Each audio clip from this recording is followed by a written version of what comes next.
नमस्कार।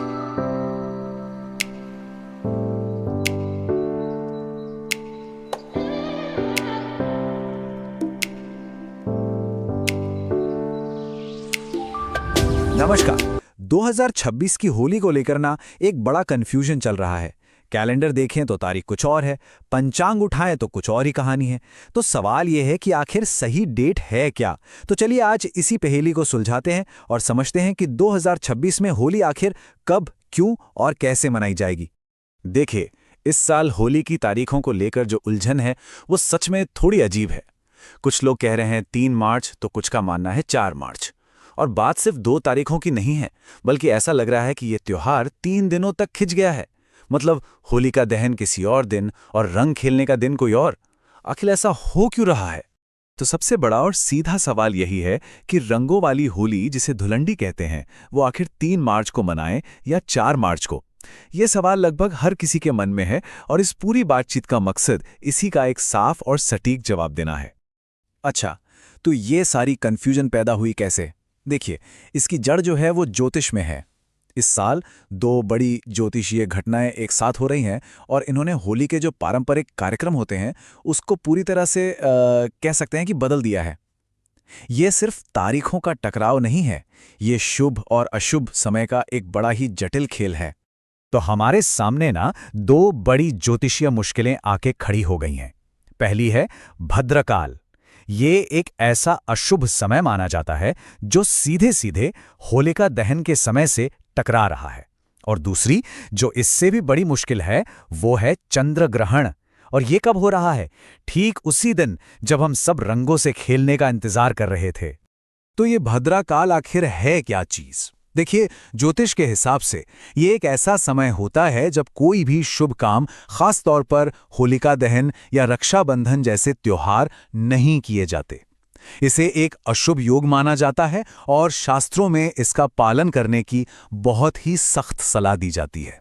तो फिर ज्योतिषी इस मुश्किल का हल कैसे निकालते हैं? जैसा कि हम देख सकते हैं, भद्रा जो है वो 2 मार्च की शाम को शुरू हो रही है और 3 मार्च की सुबह तक रहेगी। लेकिन इसी के अंदर एक बहुत छोटा सा एक सुरक्षित समय है जिसे भद्रापुच्छ कहते हैं। यह है रात 1:26 से 2:38 के बीच का टाइम। और बस यही वो समय है जब होलिका दहन करना शास्त्र के अनुसार सही माना गया है। अब बात करते हैं दूसरी बड़ी मुश्किल की, यानी चंद्र ग्रहण की। 3 मार्च को एक पूर्ण चंद्र ग्रहण लगने वाला है और ज्योतिष में ग्रहण से 9 घंटे पहले ही सूतक काल शुरू हो जाता है, जिसे किसी भी उत्सव या मांगलिक काम के लिए ठीक नहीं माना जाता। बस इसी सूतक काल की वजह से 3 मार्च को रंगों से होली खेलना मुमकिन नहीं होगा। तो इन सारी ज्योतिषीय बातों को एक साथ रखकर 2026 की होली का सही शेड्यूल आखिर बनता क्या है? चलिए अब सारे कंफ्यूजन्स को खत्म करते हैं और फाइनल तारीखें जानते हैं। तो लीजिए, ये है 2026 का एकदम पक्का और सही होली शेड्यूल। 2 मार्च यानी सोमवार की रात को भद्रापुच्छ के शुभ मुहूर्त में होलिका दहन किया जाएगा। फिर आएगा 3 मार्च मंगलवार। इस दिन चंद्र ग्रहण और सूतक काल की वजह से कोई भी सेलिब्रेशन नहीं होगा, छुट्टी होगी।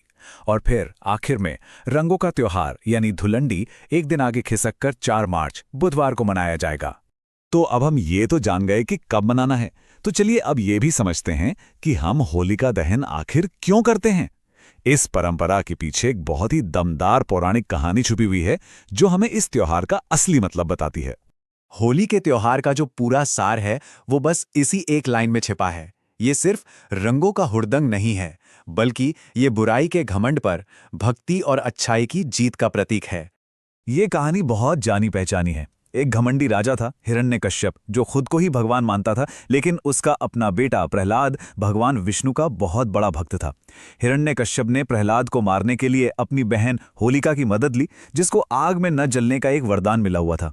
होलिका प्रहलाद को लेकर आग में बैठ तो गई, लेकिन क्योंकि वो अधर्म का साथ दे रही थी, उसका वरदान फेल हो गया और वो जल गई, जबकि भक्त प्रहलाद एकदम सुरक्षित बच निकला। बस होलिका दहन उसी घटना की याद दिलाता है। जो लोग इस परंपरा में शामिल होना चाहते हैं, उनके लिए ये पूजा की एक बहुत ही सरल विधि है। पूजा करते वक्त अपना मुंह पूर्व या उत्तर दिशा में रखें। रोली, फूल और कच्चा सूत जैसी जो पारंपरिक चीजें हैं वो चढ़ाएं। अग्नि की परिक्रमा करें और नई फसल जैसे गेहूं की बालियां आग को समर्पित करें, जो कि समृद्धि का प्रतीक माना जाता है।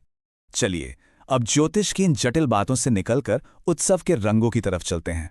भारत में होली मनाने के इतने तरीके हैं कि गिनना मुश्किल है, और राजस्थान तो इसका सबसे बेहतरीन उदाहरण है। यहाँ होली बस एक त्योहार नहीं है, बल्कि परंपराओं का एक जीता जागता बहुरूप दर्शक है। जरा राजस्थान की होली की वैरायटी देखिए, कमाल की है। एक तरफ है डूंगरपुर की पत्थरमार होली, जिसे राड़ भी कहते हैं। ये एक श्राप से जुड़ी थोड़ी खतरनाक परंपरा है। वहीं दूसरी तरफ है भरतपुर की मशहूर लठमार होली, जहां औरतें बड़े ही प्यार और खेल खेल में पुरुषों पर लाठियां बरसाती हैं, जो राधा कृष्ण की लीलाओं का प्रतीक है। और ये तो सिर्फ शुरुआत है। उदयपुर की शाही होली से लेकर जयपुर के गोविंद देव जी मंदिर की बहुत ही सुंदर फूलों की होली तक, मेवाड़ का पारंपरिक गैर डांस, बीकानेर की सदियों पुरानी डोलची होली और पुष्कर की वो वर्ल्ड फेमस होली पार्टी, हर रंग हर रूप अपने आप में बिल्कुल अनोखा है। और आखिर में एक सवाल, आज हमने होली के दो अलग अलग पहलू देखे, एक जो ज्योतिष, रीति रिवाज और भक्ति से जुड़ा है, और दूसरा जो खेल, परंपरा और सबके साथ मिलकर उत्सव मनाने से जुड़ा है।